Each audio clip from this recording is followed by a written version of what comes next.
What's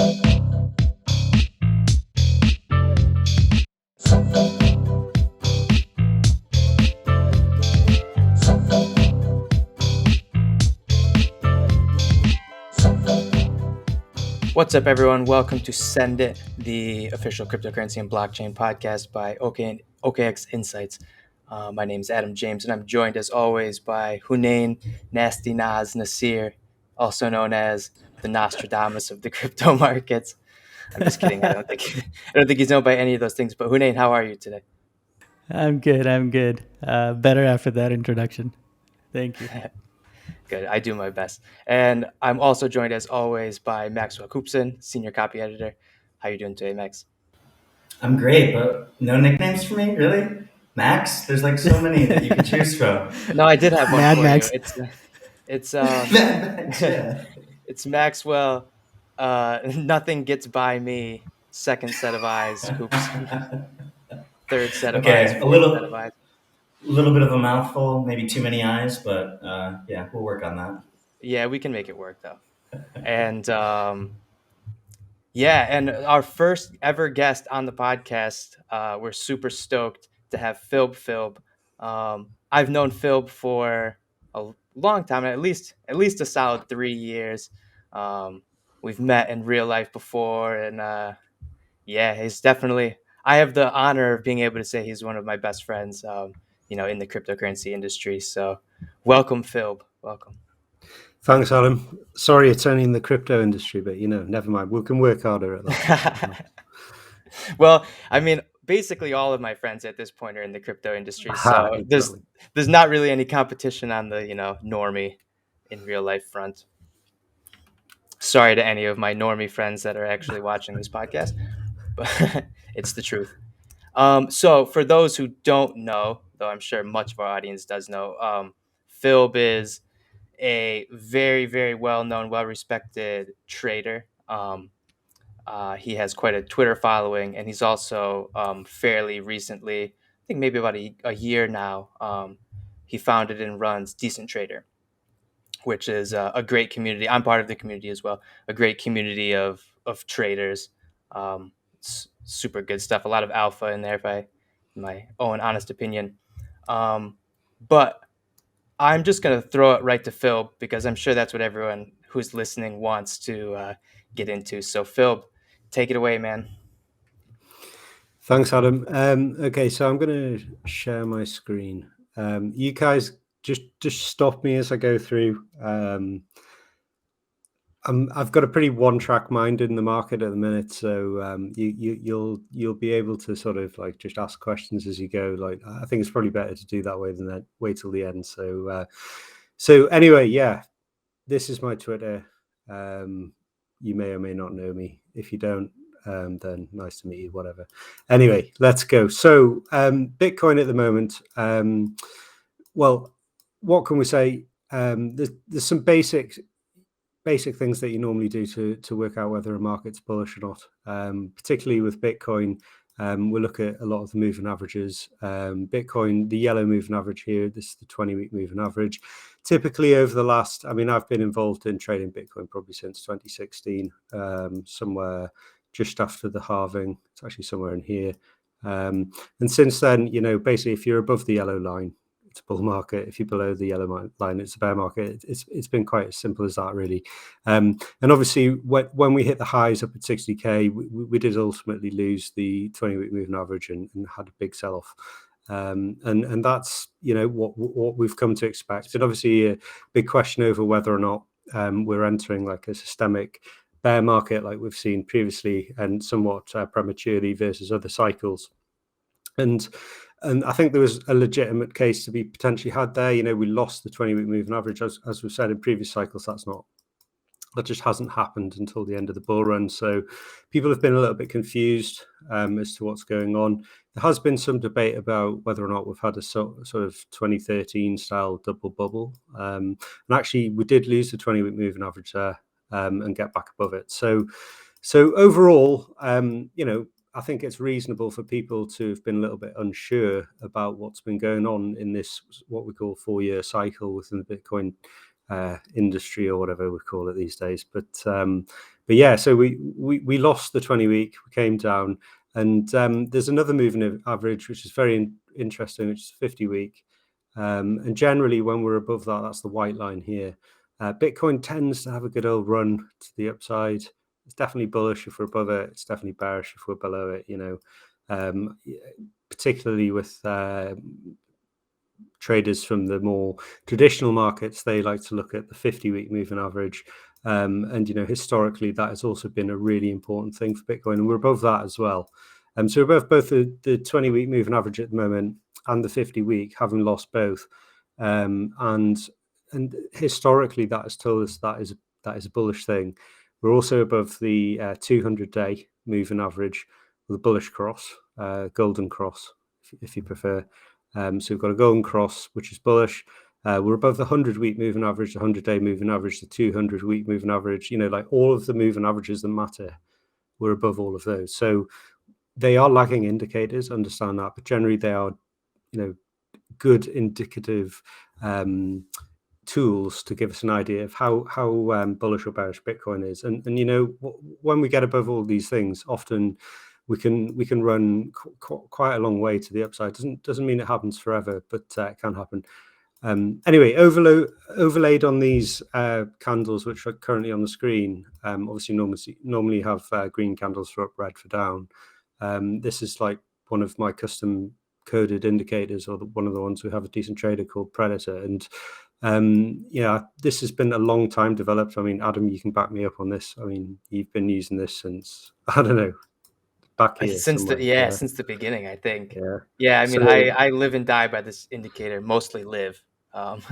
So yeah, I'm a big fan. And that is actually one of the most important things, is like, this is a game of survival. It's rather than a game of trying to put in huge wins all the time, like survive this game that we're playing here, and you do quite well. And this particular indicator, as I say, was developed a long time ago. This is not reverse engineered or anything like that. The code is as it was. And when we get a 3-day green, to me and Adam, over the years when we've been in private chats, like that's the time when, if you didn't do what it told you to do, then you're most likely going to be on the wrong side of the trade. And right now, we know we have all of the classic indicators that tell you that we're bullish, also telling us that this one tells us that we're also bullish as well. So I'm very bullish on that. So overall, like technically, from like a trending point of view, this market is bullish, and there's no real debate about that in my mind, other than we're coming up to previous all-time highs, and people get rightfully concerned about that, and that's something that I want to have a little bit further of a look at. Just before I move on, obviously we've got the hash ribbons here as well. Like I normally just, when it comes down to Bitcoin, I like to look at to step aside and look at the bigger picture, because it's so volatile. You can end up losing your mind over the shorter time period. So like just stepping away to like 3-day or 1 week or 1 month can give you a better, a more solid view of what's going on, and can help you not, lose your mind. I'm trying not to swear here. Not lose your mind over big interweek, even often moves. But yes, we have the hash ribbons have also crossed bullish as well. So that has also historically been a really good buy signal. So from just a basic point of view, other than not being above the all-time high, there aren't too many other things that I would really want to see to persuade me that this thing is bullish. So beyond the technicals, and as I say, stop me if you've got any questions. On Decent Trader, we've got some other on-chain analytics stuff. And this is my favorite chart, actually, of them all, which is the 1-year HODL wave. So it's how many of the coins have been held for more than 1 year. And at the moment, that number is 54%. And this comes back to the sort of supply and demand side of the market.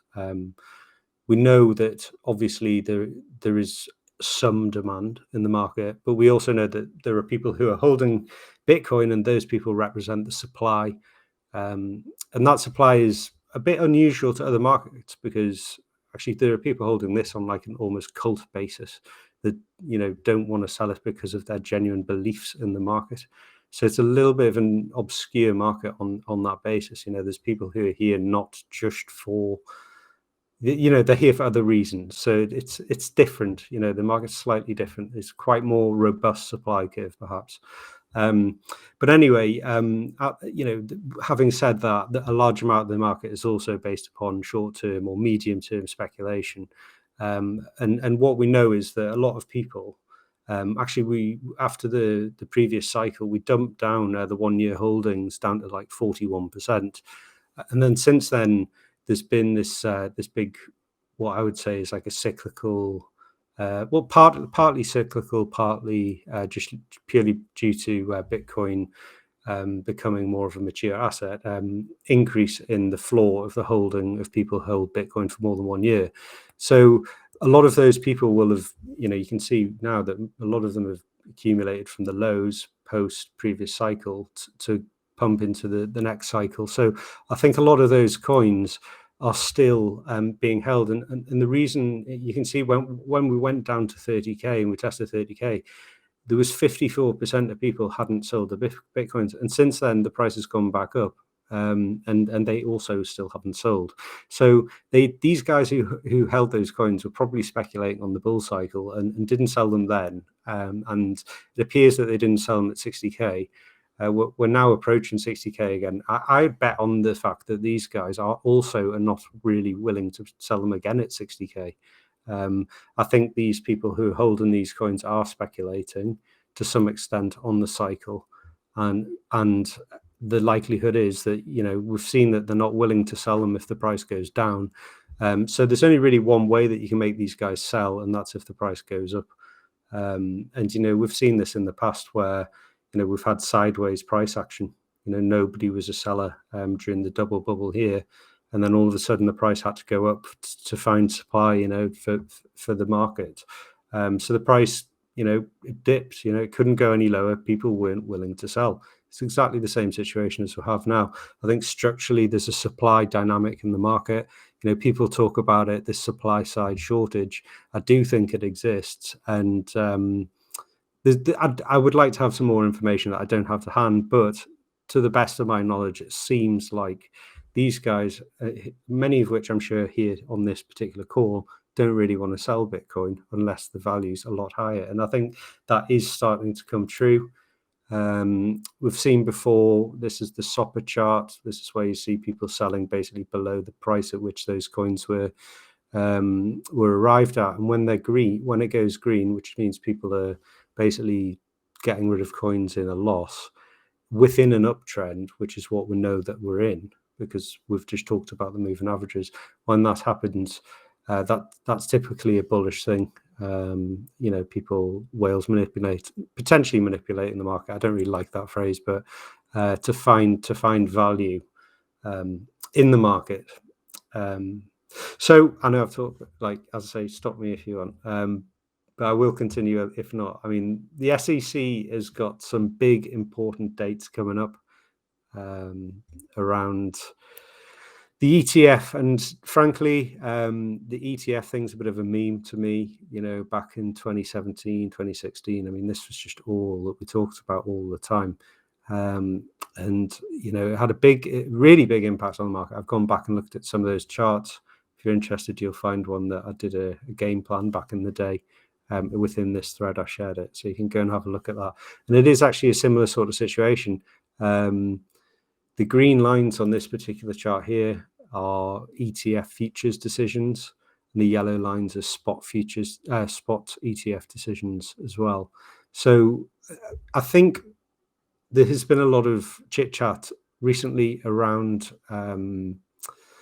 the ETF, and typically it's like come like late to the market. You know, this stuff going on here will have been speculated upon by more sophisticated people, well aware of this a lot earlier. So I think part of this run up will be in relation to that. Sorry, Phil, could you say some dates for those? It's kind of hard to see, at least for me, like how far that is into the future. Is that coming up real soon? So this is it here. So this isn't my work. This is by some guys called Arcane Research. Don't know who they are. Not endorsing, just don't know who they are. But it's a really good chart, really useful. And here we have on the bottom here, you can see it's futures-based applications. On the top, it's spot-based applications. And the first responses to SEC's different futures ETFs are before and ahead of the spot ETFs. So between the 18th and November the 3rd, basically it's all futures first responses. So that's likely to be, well, obviously not the final response. It's by definition. So these spot ones are probably more worth paying attention to, which start around November the 14th. When you get the final decision on this VanEck Bitcoin ETF. So yeah, I mean, information on this topic is coming forward very soon. And overall, like long term, obviously an ETF, in my view, would be has to be a bullish event, or should be, at least for the current holders. Is probably the better way I should say that. So yeah, I mean, volatility to me seems like we're coming. We're coming towards all-time highs, and my view is that a lot of this is speculation actually at the minute. As I say as well, though, obviously there's fundamental reasons why I think Bitcoin's in a bull market. Geopolitically, I think there's reasons why Bitcoin is. I think to do with a lot of people's sovereignty. They feel that with what's been going on in the world recently, they feel their sovereignty is at risk. So I think there's a whole new herd of like Bitcoiners, hardcore Bitcoiner types who like that sort of mentality or freedom of sovereignty of their wealth or whatever is a bigger topic than it used to be. So particularly for rich people, if things get bad. So in the meantime, yeah, I mean, we're in this channel basically. These are the green dates that I was talking about, the futures ones, and these are the final decisions. So we'll probably get a good idea, I think, in the next few weeks what the score is. I mean, I think there has been comments made that a futures ETF would be seen to be more palatable, perhaps, than the spot one. So maybe we'll get some news in the due course shortly. But back in the day, this is what the chart actually looked like last time I played this game. And Bitcoin rallied towards the ETF announcement. So this is actually what happened. So we rallied into the ETF. It made a new all-time high above the previous all-time high, which was recapturing the 2013 one. We did create a new all-time high, and then we dumped back to the trend. And then anyway, we went up. I mean, the ETF didn't happen, but we went up anyway. And that's the funny thing here, really, is this just noise, and there's just demand, and there's a short supply, and we go up anyway, and you can just create the narrative. Sometimes I sit here and I think to myself, that's all I'm really doing. Like overall, really, there's a short supply of exposure to a digital asset which is robust enough for you to feel like a sovereign wealth individual. Like, is that really what's going on here? So yeah, I'm very bullish short term. I know people want probably me to say like, oh, it's going to be at this price by this time, by this point, and whatever. And frankly, nobody knows that. And the longer you spend looking at the markets, the better you know that that's likely to be. But what you can do is you can apply, basic logic and risk and reward towards things.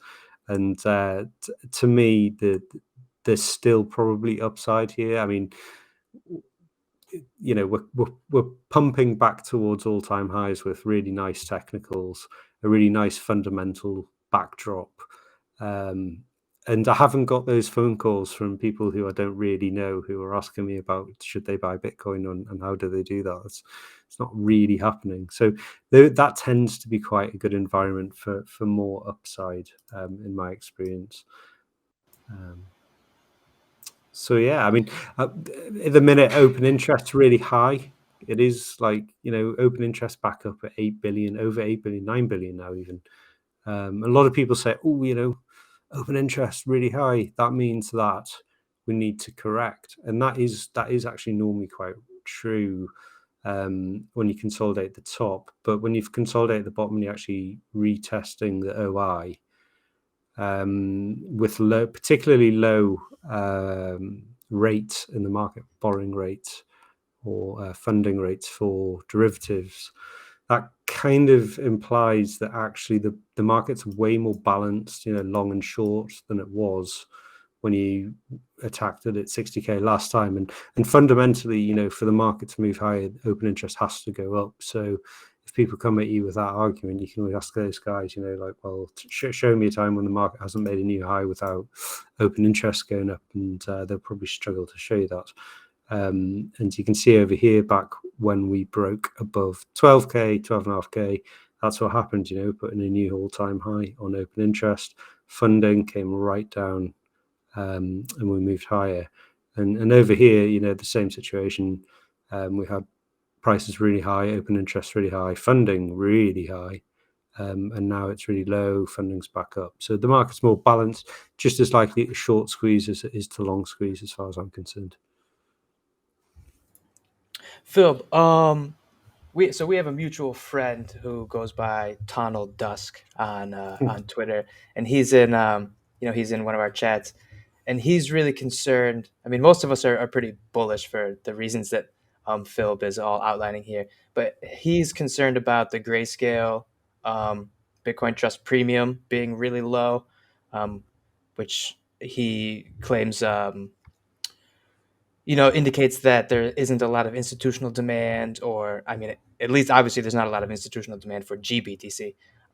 What do you make of that? Do you think that's any cause for concern, or not really? Because the reason I ask is because all of the things you show us here paint a very bullish picture, and there's not a lot of reasons to be bearish, but that might be one of the reasons. Yeah, I mean, so Grayscale historically was one way in which institutions were able to enter the market. But what I've just discussed was a whole other way that the institutions might be able to enter the market. So, do you want to enter that market that way, or are you going to wait and see and go via a different route, perhaps? So I think that actually there might be a bit of a wait and see thing going on. Grayscale, it's, if you go back through the charts over a long period of time, there's some quite conflicting things through there. My view, I'm indifferent on the matter, really. I'm just trading the chart in front of me and the fundamentals behind it. If I got getting too hung up on one particular thing, perhaps might not be that useful, but it's always good to be aware of oddities in the market, because there can be red flags. It's just how good is the confluence with other things, Yeah, I tend to agree as well, because I mean, in the case of Grayscale particularly, it seems to indicate mostly to me that there's just not a lot of interest in Grayscale BTC for whatever reason. I mean, I don't know what goes on in the institutional investors' minds, but yeah, exactly. It's a single product at the end of the day, Yeah. But for that, like with the possibility of ETFs being introduced and regulated and improved, I mean, that would just offer then like multiple directions for like multiple paths for institutions. Is that what you're saying? Yeah, I mean, ETFs mean that people who previously couldn't invest or recommend to invest in or have exposure towards cryptocurrency, they can, now do that. So it just opens up other avenues for people to invest. I mean, I wouldn't imagine that people who are investing in Grayscale, as I don't know the details here, just to be clear, I don't actually know who their actual customers are, which would give me a much better insight. But I can imagine these guys now probably interested enough to work out how there are other ways in which to buy Bitcoin, so I don't know. It's potentially just a bit of a red herring. I'd rather look at the market as a whole and try and find the confluences within that. And what treats you well in the past often treats you well in the future. And based on what I'm looking at, things look bullish to me. Yeah, and I wonder too, with Grayscale's been struggling, right? And it's no secret that they want to become an ETF. So it does sort of seem like, well, with the sort of sentiment surrounding Grayscale, the premium being really low, even if you can get exposure at a big discount, it's sort of like why, yeah, like if you're a sophisticated enough institutional investor, why would you necessarily get the exposure at a discount in Grayscale when there's a possibility that an ETF is going to arrive in the near future, and versus struggling Grayscale that wants to become an ETF but is certainly a long way from that, one would assume. So yeah, it just doesn't seem like a very attractive option for maybe like their kind of target clientele. But I'm just speculating as well. I mean, it's not my Exactly. Like ultimately, all we're doing here is speculating on speculating about a part of a speculative asset, which is ironic. But I genuinely do believe that the chart itself tends to the chart. They say, "Show me the chart, and I'll tell you the news," or whatever. Like I think that is a better way of looking at this industry right now than just looking at a particular chart. Yeah, actually, sorry, go ahead, Janine. I was just saying, speaking of chart, I mean, that's what I wanted to kind of bring it back to. I thought the commentary was really insightful, Filb. And I personally love the fact that it's kind of, like you said, like a big picture commentary and not into the kind of like, where people love to project prices and everything. And I also like that, like you said, it's more of a logical approach to technical analysis where you're kind of looking at data that supports or confluences that you can find that support the narrative, whether it's bullish or bearish. But we also know that there are people, let's say, and like you said, there are people who say, the chart is everything and the price is everything. And you look at the chart and you can tell everything about the asset. Do you think that is necessarily true for Bitcoin, or do you think it's almost impossible to analyze the price and kind of do your own analysis without, let's say, on-chain data and complementing data? Do you think that's impossible to do? And do you think, and the second part of this question is, do you think the analysis that we do, or technical analysis in general, would you say it's more of a science, or it depends on the person doing it? They're great questions, actually.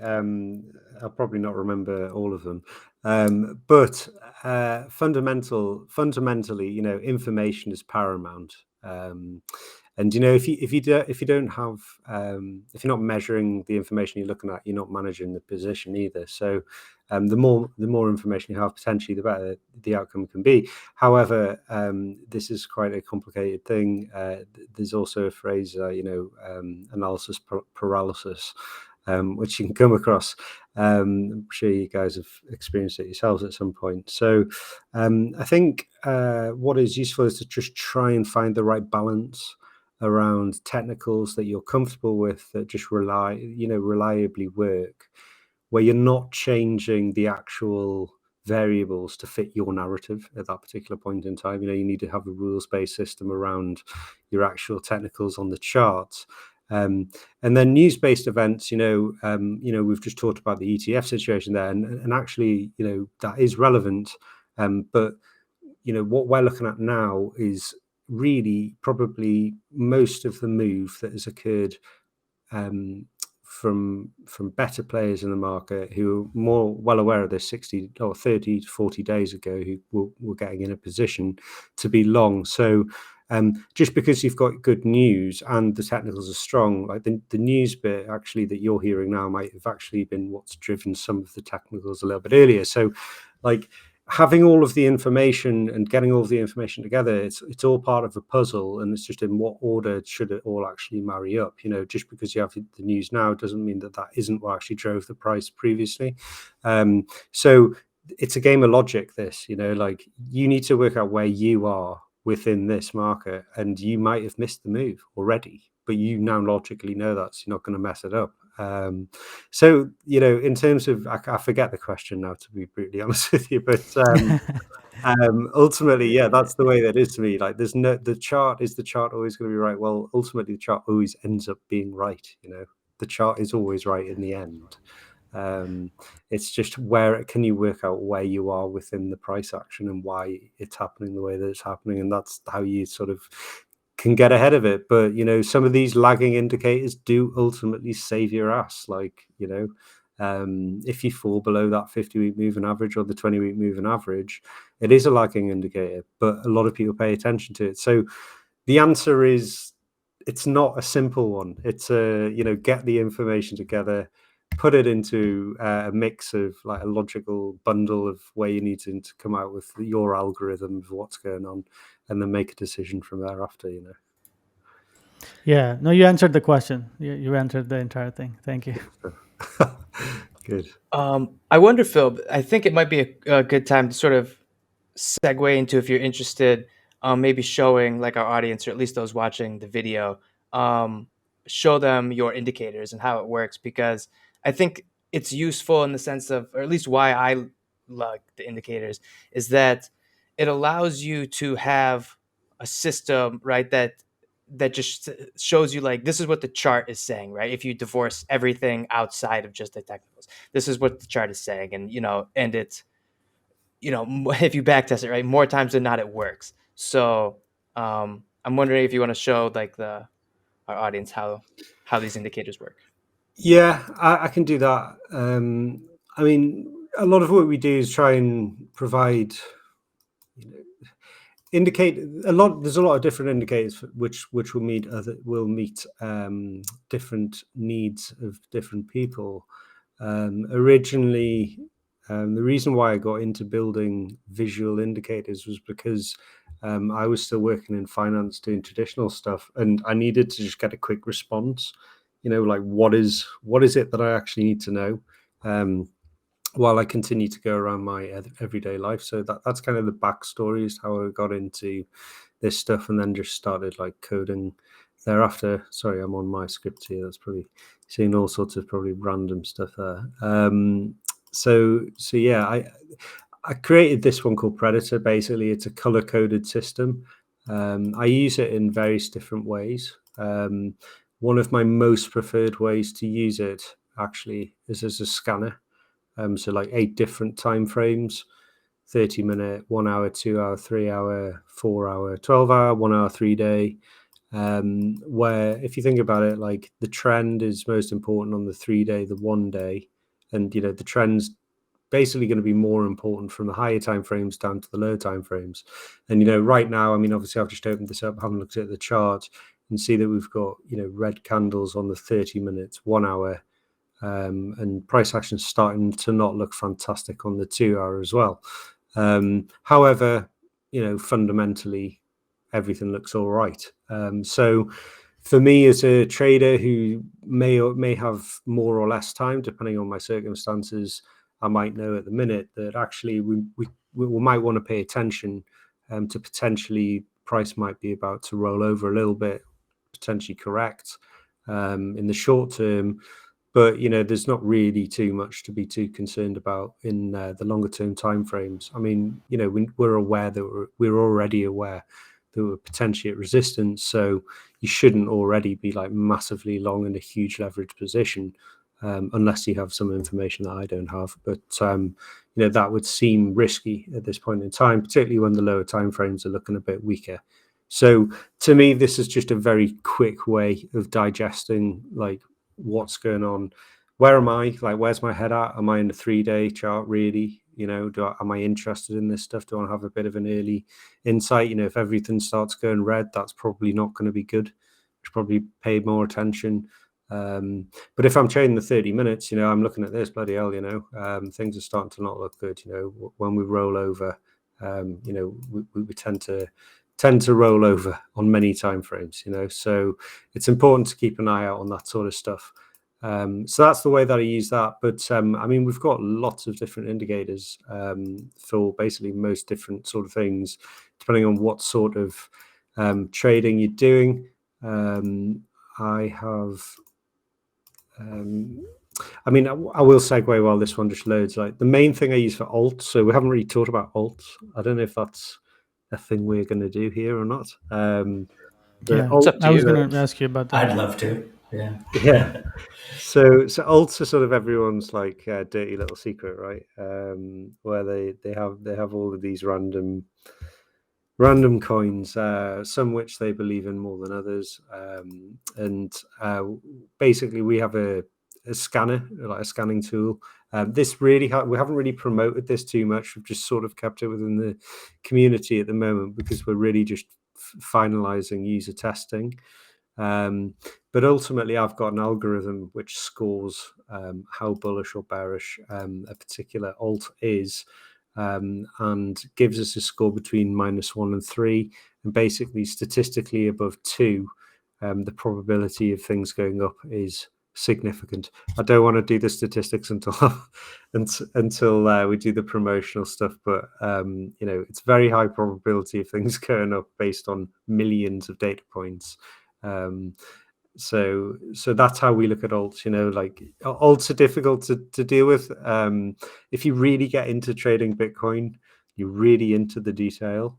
I struggle with thinking you can be a complete master of all of the markets, like, because there's just so much going on there. So you need something else, which is again why we've developed other tools, are normally to develop a solution to a problem which I've normally got, and that is to keep an eye on what's going on with the alts. So every 4 hours we basically get an assessment of the market, and it comes back with a probability of how bullish or bearish the market is, and whether or not you should or shouldn't be looking at that particular chart. So I mean, we could share the statistics, but ultimately what it does is it helps you to just identify what might be on the up, to strip back some of those problems which you have, where you're just overwhelmed, man. I mean, there's thousands of coins, loads of projects. It's just very difficult to know what to do. So that's why we've built the scanner. Soon we'll have the click-through stuff, so you can go and see, the chart. There's like news information and tweets and all that sort of stuff. So very excited about that. Unfortunately, we're not quite there to do the full promo stuff on it, but yeah, that's that. One of the most successful indicators actually recently was this new liquidity tool, which I made, which is about showing about how Bitcoin basically had a huge amount of liquidity above it. When we were doing that falling wedge recently, before we really took off. So this is heading back to the 20-week moving average and the 40k handle. This is big liquidity above, and it just got demolished. So again, that's just another product of like us trying to find solutions to general questions or problems that we have, and that is what we generally try and do. If as the market moves forward, if we've got problems, you need to evolve with it and find the tools to help answer some of your problems, or give you at least some confidence in what you're doing. So yeah, that's that stuff really. I mean, like, it's more about servicing my needs when it comes to finding tools that work for me as a trader, really. And then yeah, we share them with the community, and it's good stuff, So yeah. Yeah, man, lead the way, we'll follow. I wanted to actually ask, you brought up a really interesting point, and what I think sometimes I get stuck on, especially coming from media, is that a lot of times it seems that a Bitcoin bull run can seem like it's news based. An Elon tweet, or like changing his description, or the ICO bubble, like everyone talking about it. It's like kind of my judge is that if you're at a bonfire with like normie friends and they start talking about Bitcoin, like, yeah, you're probably in a bubble. But like what was really interesting that you were kind of getting at, I think, is that, yeah, there are these news events, but at the same time, there's these like fundamentals going on. The whole value proposition of Bitcoin is still holding. And what I think really brought that out was the 1-year HODL chart. And I just wonder if you could talk a little bit more on, what that would mean for like a news-based event like an ETF being approved, and how that like might influence the market, but at the same time, where the real energy might be coming. With these people who are looking at the technicals. Well, I mean, fundamentally with an ETF event, I think that if there's an announcement, well, I'll give you a good statistic. Let's go off all we know is that we have had previously a big announcement about a futures product, which came, and I think the announcement, I may be wrong here, but I'm pretty sure it was almost on the 1st of December of 2017. There was the CME futures were agreed to. And obviously I think it was it the 26th of December? I don't know what it was now, but around Christmas time, there was the launch, and when it was announced, Bitcoin was 10K. When it got launched, it was 20K, and then obviously we dumped actually after that. I'll show you something. So back in 2017, I shared this on Twitter the other day. Jamie Dimon said, this is September, by the way, so there's a little bit of bit further away than where we currently are. But he said Bitcoin is a fraud and will eventually blow up. And in that same sentence, or in that same paragraph of phrase, he said, "Don't ask me to short it. It could be at 20K before this happens, but it will eventually blow up," he said. And when it did obviously blow up, it went back to around about the 3.8K when he said this particular set of stuff. And now he's saying Bitcoin is also worthless now, October 11th, going into potential ETF announcements. And he also admits within this, I don't know if I'll be able to find it, but he says basically that his customers want to buy Bitcoin this time. He does actually admit that. Now, to me, that sort of suggests that potentially some of the people buying this might be people like him who would like to sell their Bitcoins to new ETF demandants demanders when they come to the market. So overall, I think with regards to the ETF, I think if it gets approved until it's launched, it's bullish, really bullish, and then thereafter could be potentially a bit of a sell-off, a bit of a sell the news event when these guys sell into that new demand coming towards the market. So that's sort of my view on what might happen with the ETF anyway in the short run. And the hodlers, I mean, the hodlers are interesting. The army of hodlers. Michael Saylor isn't wrong. He talks about his hornets or whatever. I can't remember exactly what he says, but cyber hornets or something. Cyber hornets. Yeah, he's. I mean, as ridiculous as it is, it's sort of right. There's an ever increasing sort of rebellion sort of thing going on where people do want to hold these coins. What I'm not actually sure on, and one chart we need to make is the distribution of the length of holdings and the size of those Bitcoins. How resilient is this market really, and how much is held by shorter term speculators? I haven't really got that nailed down at the minute, but I would like to look into that in more detail. So yeah, we're definitely it's fireworks time, and it is in the UK coming towards fireworks night. So it's all good. It's all good. Yeah, thanks. I also kind of wanted to ask you about your experience in traditional finance, Filb. So I understand that you have exposure and experience with traditional finance, and now that you're in the crypto space, can you share some of the parallels that you see and any differences that you see? And also, do you think there are any skills that are transferable for people who are coming from the traditional finance into the crypto space? Yeah, I think that's a good question. I mean, this is a really fast-moving industry, and people who I've worked with in the past and people who I know are really just getting into crypto at the minute. And all these guys have got traditional backgrounds, whether it be finance, doesn't need to be finance. It could be database, data science stuff at like a big, multinational corporation or something like that. And these people have got really transferable skills that are really useful in an industry where everything's data, basically. That's what the whole thing is. So there's massive amounts of opportunity for people to move across. And back in like 2016, I'm talking about back in 2016. When I was in 2016, people were talking about back in 2012. Like this thing is moving really, really fast. And back in 16, like there wasn't that many people. The information wasn't good. Like everything was rough around the edges.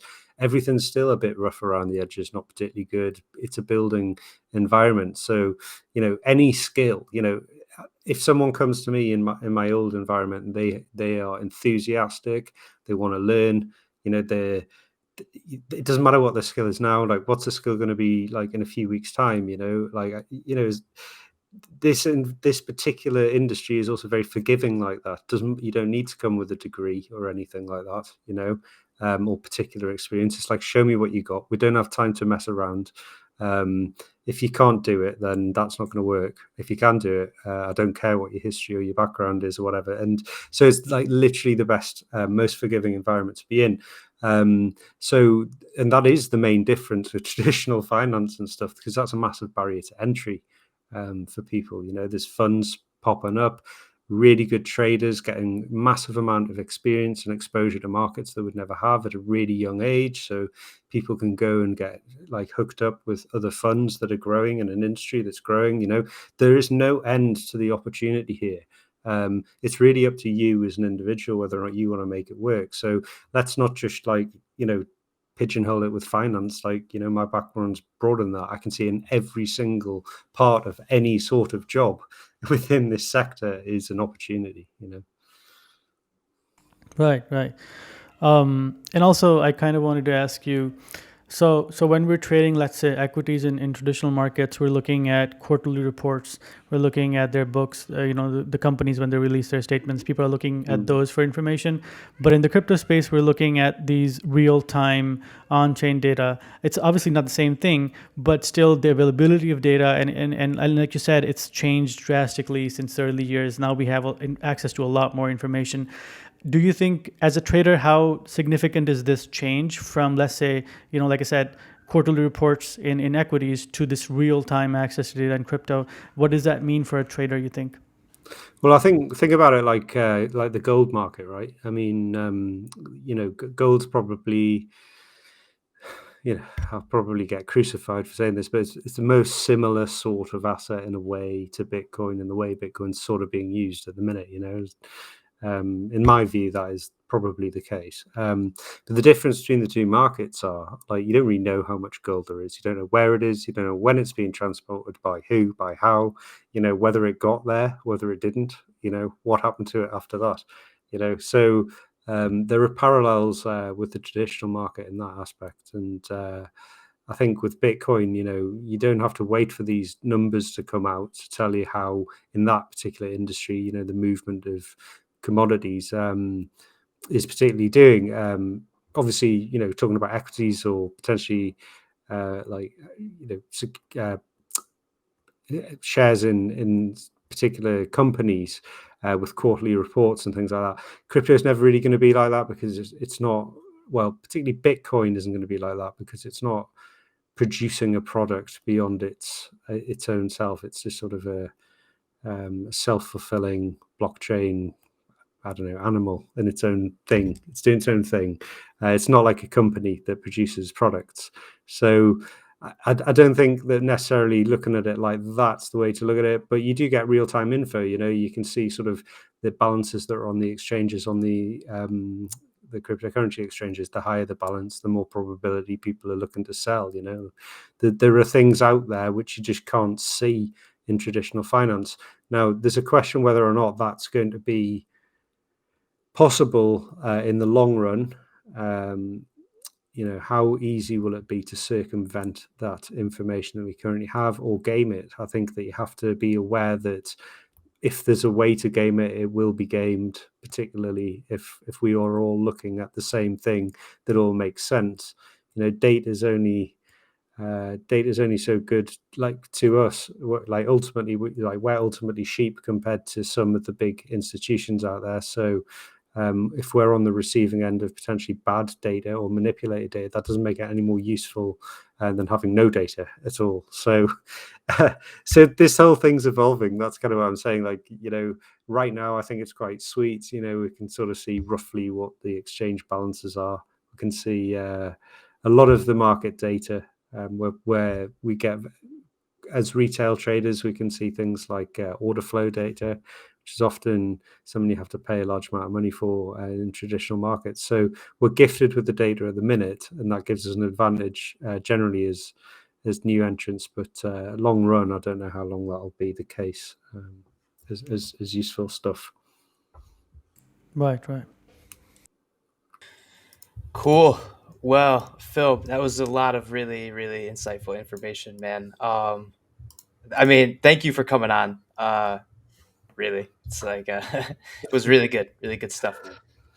Yeah, thanks for having me. I mean, obviously, you're just on the receiving end of me sort of middle of the day dump on where I think the market's at. So I hope there was some use there to you guys. It was obviously very nice of you to have me on the show. So thank you for doing that. Yeah, and thanks again for your time, man. I mean, we all appreciate it. And just one more time, where can we keep following you? Okay, so on Twitter, it's FILB, filbfilb, which I won't give you the background as to why that is the way it is, but it is. That's for the next show. That's the episode 2 with Filb. We'll get into the backstory. Yeah, so there's that, and then it's the same on TradingView, and then obviously Decent Traders, where you'll find us if you want to like have a bit more of a ongoing conversation about what's going on. So yeah, thanks for having me. All right, thanks again to Filb for coming on. That was a great conversation. Bit of housekeeping before we sign off. On YouTube, give us a like, subscribe, and click the notification icon so you never miss a new episode of Send It. Also, like, subscribe, share on your favorite podcast service of choice. And yeah, also check us out on Telegram and our OKEx Insights Twitter as well for what we do every day. Because of course we do more than just a podcast. We create in-depth content, daily market analysis, all sorts of stuff. Yeah. So my name's Adam James, and signing off for Hunain and Maxwell as well. Thanks for joining us, and we'll catch you next time.